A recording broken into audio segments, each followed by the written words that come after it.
de los músculos del cuello.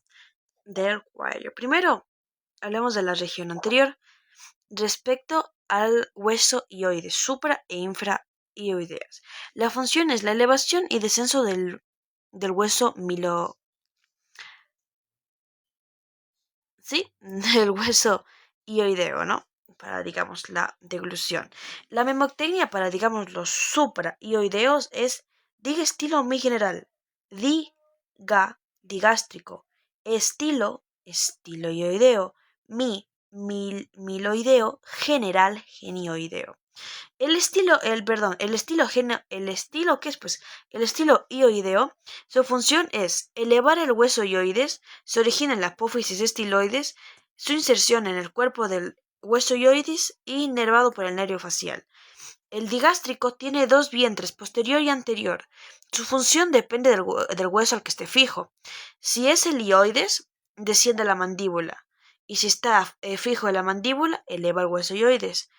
El vientre posterior se origina en la incisura mastoidea y se inserta en el hueso hioides. Tiene un tendón intermedio y su inervación es el nervio facial. El vientre anterior se origina en la fosa digástrica de la mandíbula, se inserta en el hueso hioides y tiene como inervación el nervio miloideo, rama del nervio alveolar, el cual es rama del nervio manicular, el cual es rama del trigémino.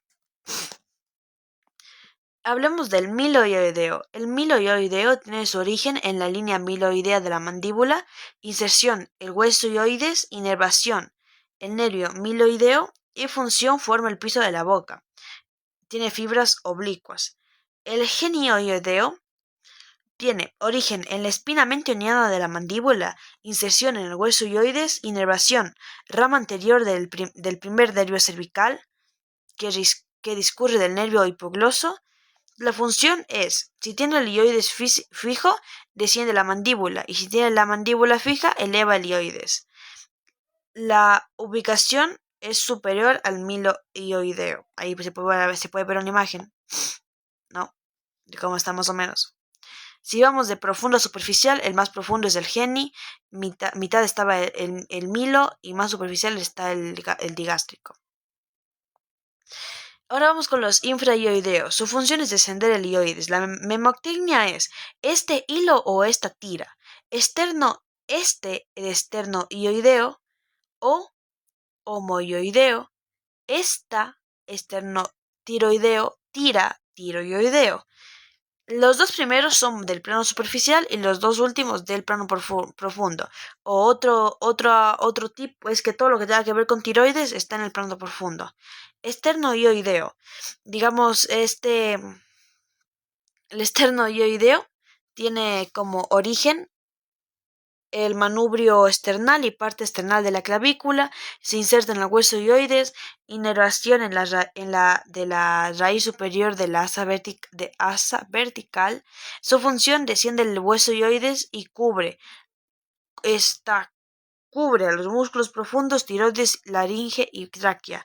El homoioideo tiene un tendón intermedio, o sea, es digástrico, dos vientres, se origina en el borde superior de la escápula medial de la escotadura supraescapular, se inserta en el hueso hioides, tiene la inervación en la raíz superior o asa vertical y su función es descender el hueso hioides lateralmente al esternoioideo.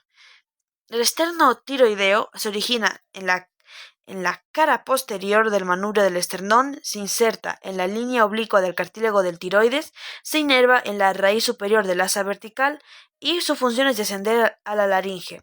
Y el tiroideo se origina en la línea oblicua del cartílago tiroides, se inserta en el hueso hioides, inervado por la rama anterior del primer nervio cervical que discurre por el nervio hipogloso, y su función es desciende el hioides. Si el hioides está fijo, eleva a la faringe.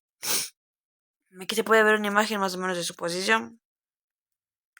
Ahora hablemos de los músculos laterales del cuello. Superior tenemos el esternocleidomastoideo y el platisma, y profundo a los escalenos, anterior, medio y posterior. Aquí se puede ver una imagen, más o menos, ¿no? A ver, Si hablamos del escaleno anterior, se origina en C3, C4, C5, C6 en el tubérculo anterior de las cervicales, o sea, en este tubérculo anterior de la cervical. Y se inserta en el tubérculo del escaleno anterior de la primera costilla. Tiene unas fibras oblicuas y está inervado de C4 a C6 por el plexo cervical braquial. El escaleno medio se origina en C2 a C7 en el tubérculo anterior y se inserta en la primera costilla por detrás del surco de la arteria subclavia y está inervado por C3, C4, C5, C6 y 7 por el plexo cervical braquial. El escaleno posterior se origina en C4 a C6 en el tubérculo posterior, se inserta en la segunda costilla y está inervado de C5 a C7 por el plexo braquial. A ver, aquí está, ¿no? Tenemos el escaleno anterior. Por delante va la vena. Aquí tenemos la parte de la vena. Aquí está la cava superior, tronco brachiocefálico. Aquí está la vena yugular interna. Y aquí está la subclavia. Luego viene el anterior.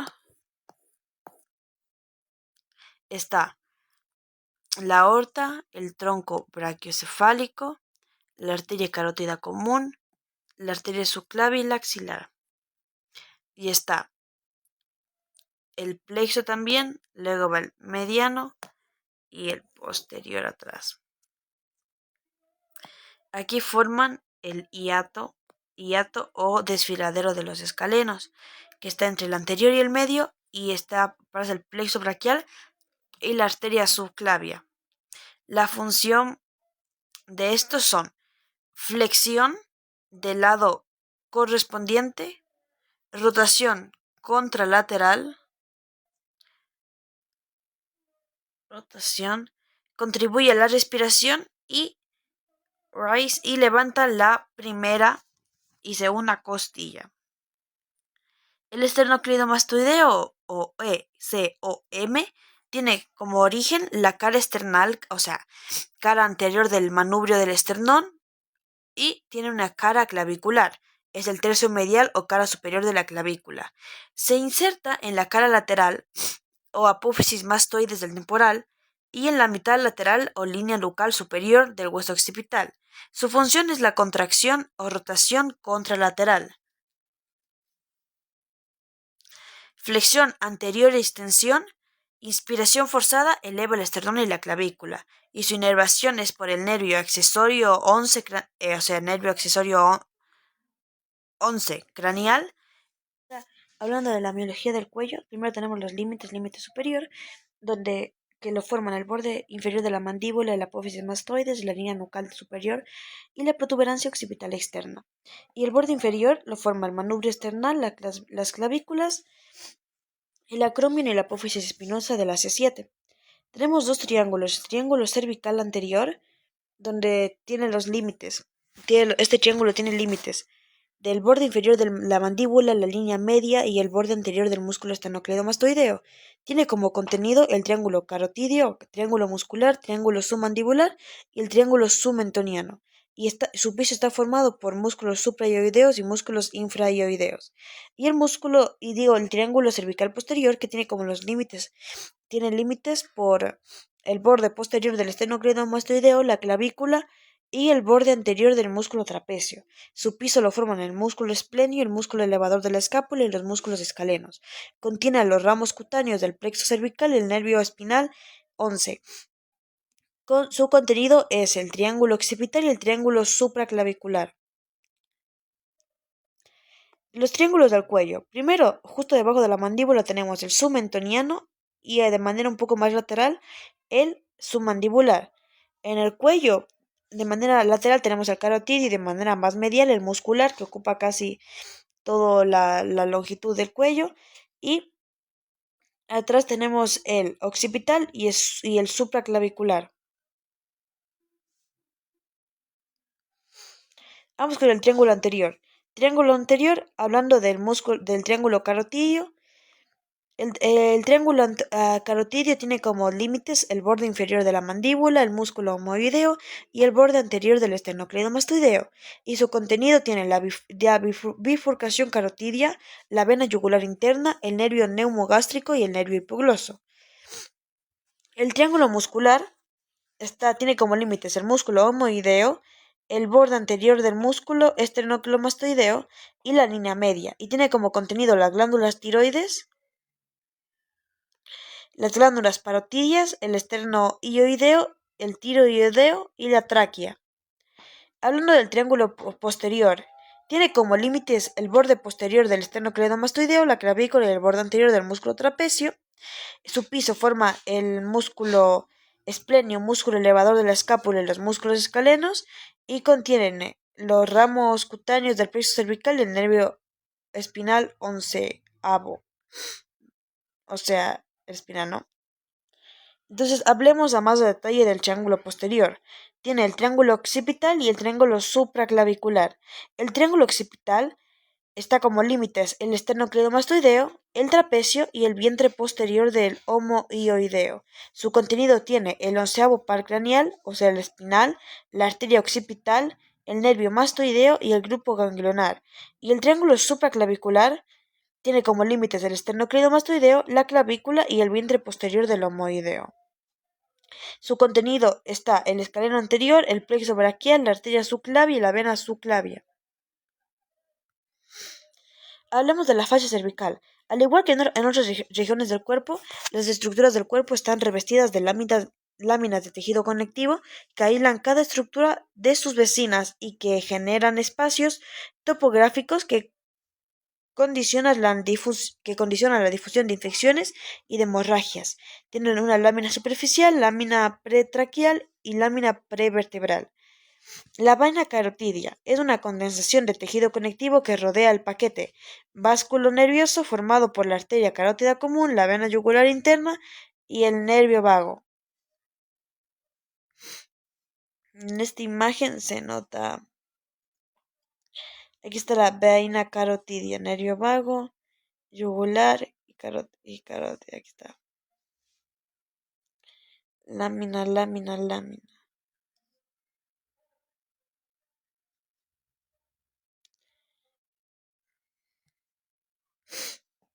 Hablemos de la región posterior. Región posterior, musculatura de la nuca.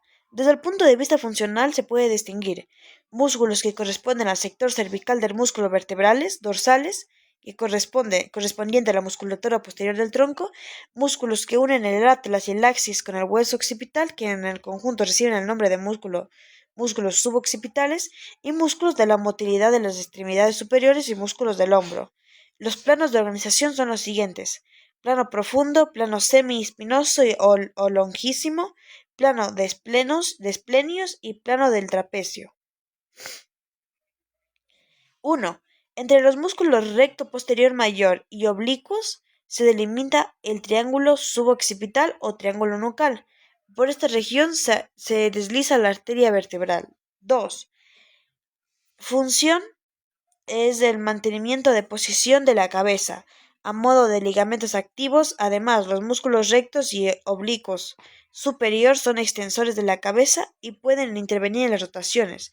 El músculo oblicuo inferior gira el atlas sobre el axis, interviniendo en las rotaciones de la cabeza.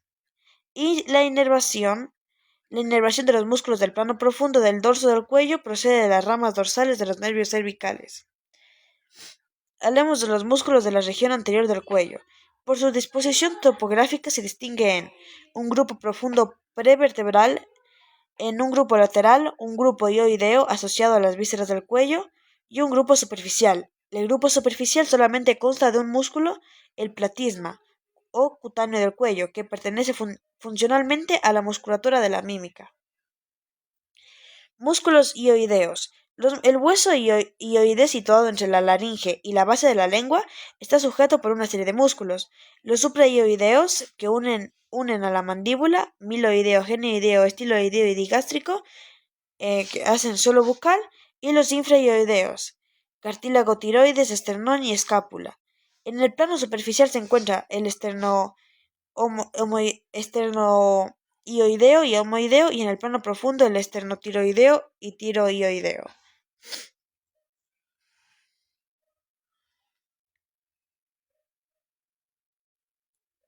Estiloideo. Inserción. Por arriba se inserta en la parte externa de la apófisis estiloides y por debajo en la cara anterior del cuerpo del ilioides. Función: eleva ilioides.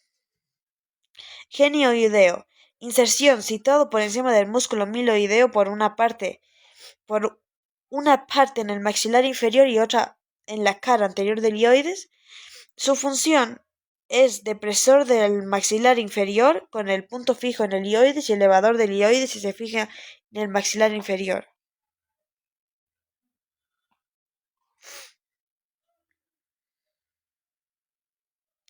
Función de los infraioideos.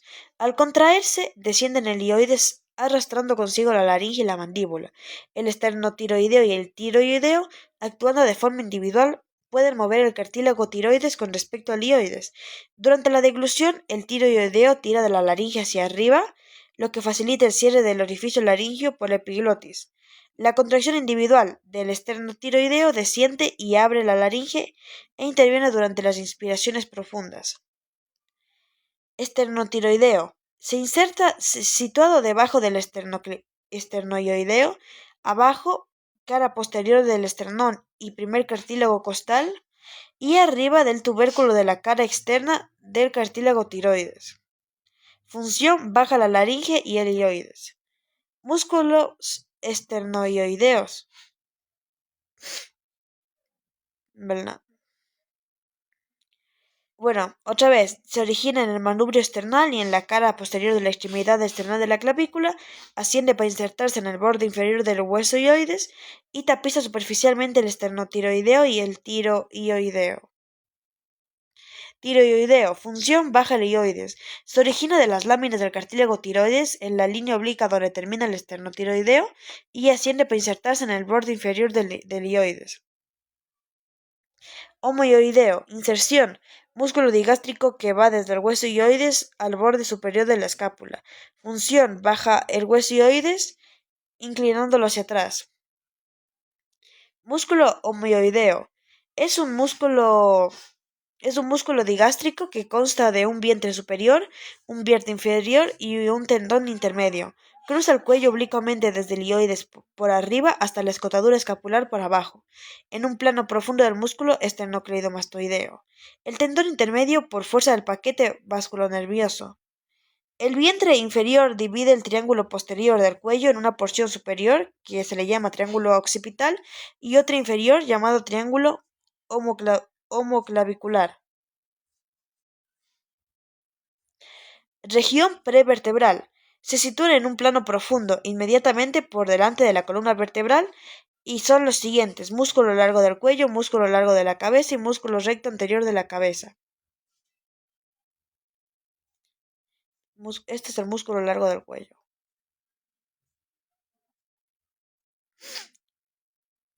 Recto anterior de la cabeza.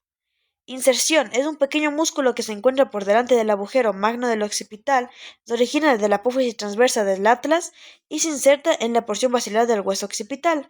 Este músculo corresponde a un músculo intratransversario y desde el punto de vista topográfico, desde ser incluido dentro de los músculos suboccipitales. Su función es la flexión de la cabeza si los dos músculos se contraen. Si la contracción es unilateral, da rotación hacia el lado correspondiente.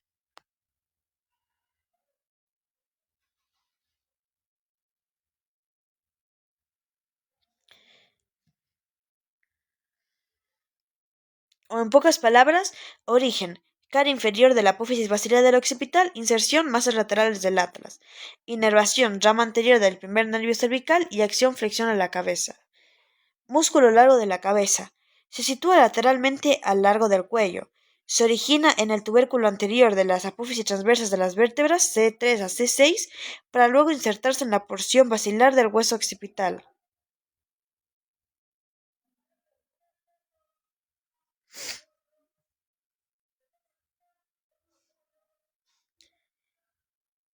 Cutáneo del cuello. Desde la fascia que recubre la porción superior del pectoral mayor y deltoides hasta el borde inferior de la mandíbula, o también llamado platisma. Su acción lleva la comisura hacia abajo y afuera, cuando se hace la mímica de terror. Su inserción es situada en la parte anterolateral del cuello por debajo de la aponeurosis superficial y su función atrae hacia abajo la piel del mentón y el labio inferior, expresión de las pasiones tristes.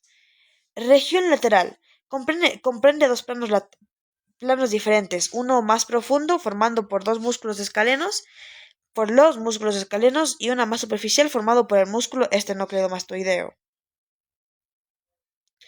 Músculos laterales, rotadores o flexores laterales. Esternocleidomastoideo. Es una gruesa banda muscular que asciende oblicuamente por el cuello desde el nivel de la articulación esternoclavicular a la apófisis mastoides. Se origina por dos porciones, una esternal, que es la más superficial de la cara anterior del manubrio, y una clavicular más profunda, cara superior del extremo esternal de la clavícula. En su extremo superior se inserta en la cara externa de la apófisis mastoides y en la parte externa de la línea nucal superior del occipital. Su función. Tomando como punto fijo en su inserción inferior, el músculo dobla la cabeza sobre la columna vertebral, la inclina hacia sí y le imprime al mismo tiempo un movimiento de rotación hacia el lado opuesto. Dividir el cuello en un triángulo anterior por delante del músculo y un triángulo posterior por detrás.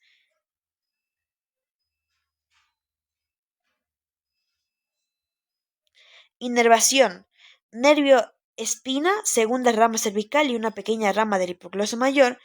Las funciones del músculo son complejas. Si se contrae ambos músculos, flexiona la cabeza. Si solamente se contrae uno de ellos, produce una inclinación lateral de la cabeza. Además, participa en la fase final de los movimientos de la rotación de la cabeza. Debido a su trayecto oblicuo, cuando se parte una extensión inicial, el músculo es también extensor de la cabeza. En los movimientos respiratorios del tórax puede intervenir como músculo respiratorio auxiliar, produciendo una elevación del esternón.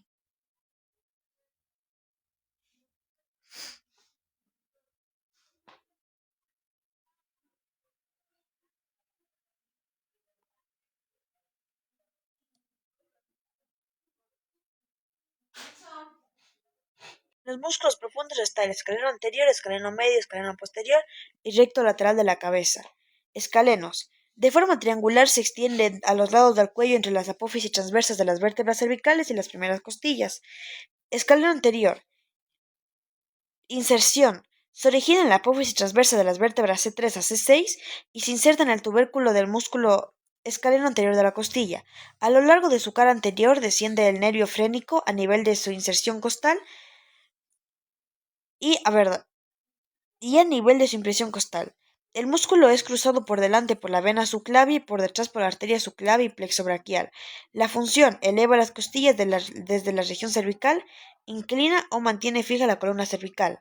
Escaleno medio. Inserción: se origina en la apófisis transversa de las vértebras C1 a C7 y se inserta en las costillas por detrás del surco de la arteria subclavia, que lo separa de la inserción del escaleno anterior.